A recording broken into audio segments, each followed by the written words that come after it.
What is up, guys? In today's video, we're going to be talking about the final 2 rewards of Fortnite Act 2 that were recently unlocked, and just the Showdown system in general, and how it's progressed over the course of the season. As always, if you guys do enjoy this video, find it helpful, informative, or interesting, remember to give it a like, subscribe if you would like to see more. Comment down below what you think of these rewards and the Showdown system, and if you guys would like to use my code in the shop when getting anything, it is EvolveJake, just like my channel name is, and it is underneath the webcam at all times. So both of these final 2 rewards are kind of underwhelming, but I still personally have loved the Showdown aspect of this season. I think it's one of the better changes Fortnite has made.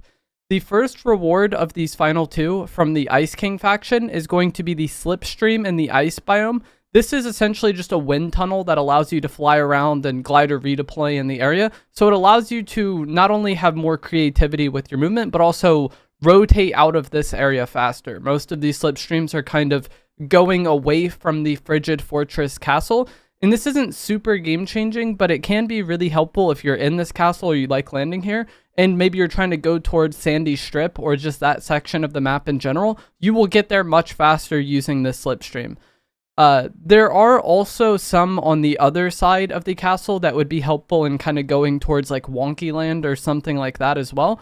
But there's also a 0-point shard just right there. So I would much rather use the 0-point shard and Rift if I was trying to kind of leave from that side of the castle. So the ones to go to the desert I think are an improvement. The other ones are so close to the 0-point shard that it doesn't really change too much for me. Like, sure, you might use them, but it's not like you were really limited on movement if you were to rotate out of the area if you were already on that side of the castle. So it's nice, but the 0-point shards I feel like make the impact it could have had not as significant. And the same is actually going to be true for the second reward, which was the foundation side unlocking the 7 Base Vortex Beacon, which will allow you to fly out of New Sanctuary, and this will now be active at all times, and I believe it's supposed to send you further than it did in the past. And that kind of brings us to our first point. This is nice, but it's not very exciting because it's basically just something we already had last season. You could go to the bottom of the base, activate the computer down there, and then you'd be able to fly out of this area. And so now it's just active all the time, and maybe it sends you further, but it's something that we've already had. So like, it's nice, but it's not super exciting. But also rotating out of New Sanctuary hasn't been that much of a struggle this season. And I feel like the beacon doesn't change that much because there is the rift shard in this area as well that you can use as a rift. And then there's also the purple water around this 0-point shard that gives you the dashes. So even if you like really didn't want to use the shard, or like let's say the beacon would send you just as far as rifting would, I still think it's very much worth going to that purple water to get the dashes. And there's even a porta potty in the vault that brings you to a launch pad that will get you to that shard super quick. So it's not like it'll be a bit easier, I guess, to use the beacon in some instances, but it's not like getting out of New Sanctuary was like an absurd struggle anyways. Like the shard has been there the whole time, and it's been easy to get to the shard pretty much the whole time.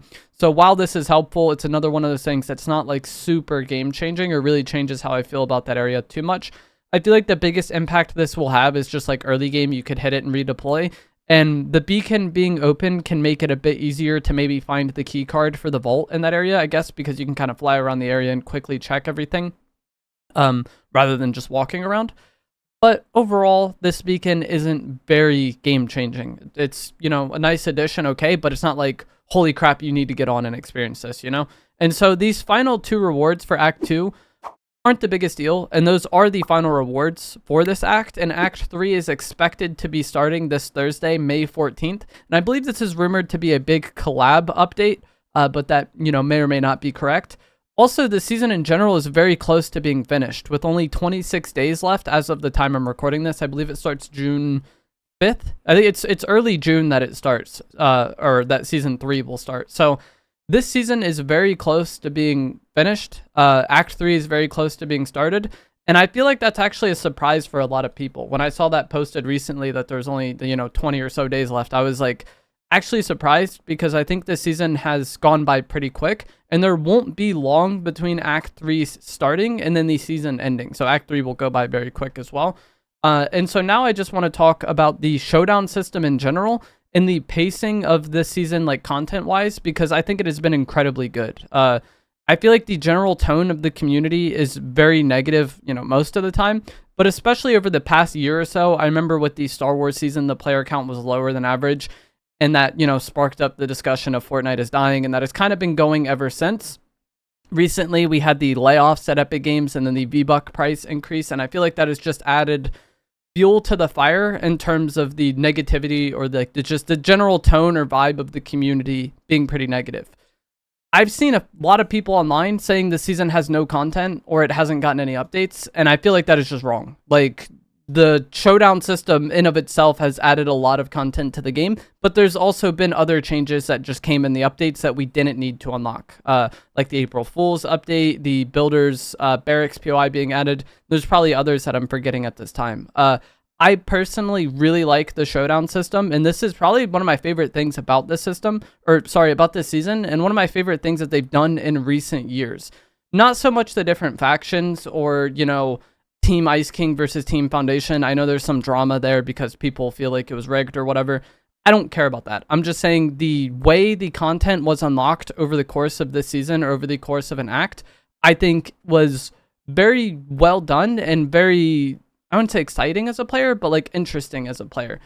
We can see not only what we will unlock over the course of an act, like you can just go and view that little board, you know, in the menu, but you can also see how close we are to unlocking it, which has been a really good way to introduce content, I think. A lot of times with Fortnite, you kind of know, or we might know when like the major updates are, like the downtime updates, and we kind of know what's coming over the course of the season because it gets leaked.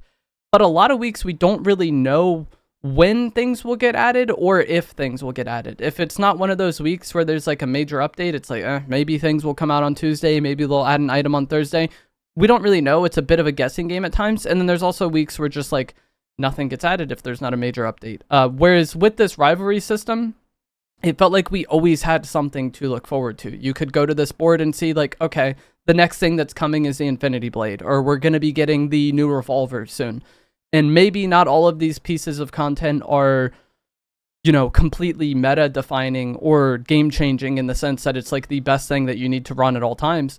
But it's still content that was introduced over the course of the season, and it's not like Fortnite. That's not unique. A lot of times with Fortnite seasons, items get added that might not be the best item or might not be the meta, but it's still, you know, content that was added to the game, or changes that were made to the game. So Act 1 had 10 items or changes. You know, some of these were like the key cards getting added, so I don't know if that's really an item, but 10 items over the course of Act 1, and Act 2 had 8, you know, pieces of content. So that's 18 pieces of content that we've unlocked so far from the Showdown system, and the season has only been out for a little over 7 weeks. So that's like 2 unlocks per week on average. Not, you know, it's not perfect, but still, that is a lot of content that has come to the game. And you might not like all of it. It might not be exciting to you, but for people online to critique the season and say that there hasn't been any changes, or, you know, Epic's just been lazy or not doing anything, or, you know, the layoffs get, you know, brought up in this. Like people say, oh, you could tell they fired 1,000 employees because this bug happened, as if Fortnite hasn't been the biggest buggy game of all time, you know, or you could tell they fired 1,000 employees because there hasn't been any content. And like I said, I feel like a lot of these people are just kind of viewing the game through that negative tone, or viewing the game through that narrative, and not really looking at the game for what it is, because I think this season has been very well paced from the introduction of content perspective. Between now and Thursday, there's probably not really going to be anything because, you know, we've unlocked the final thing for Act 2, but that's a few days of nothing really getting added. You know, that's not the end of the world. It's not the biggest deal. It's not that abnormal. Things like that happen in Fortnite. And it's only a few days until Act 3 comes. So let me know what you guys think of the Showdown system. I feel like whenever this has been talked about, the main thing that kind of people focus on is, you know, Team Ice King versus Team Foundation, or the potential like rigging with the multipliers that happened, or people, you know, feel that way. That's not so much what I'm talking about. I'm just talking about the way content was introduced over the course of the season. I think was really exciting and really fresh, because we always had something to look forward to, even if that something wasn't, you know, completely groundbreaking. But that is going to be it for this video. As always, if you guys did find this to be helpful, informative, or interesting, remember to give it a like, subscribe if you would like to see more, and I will see you guys in the next one. Thanks for watching.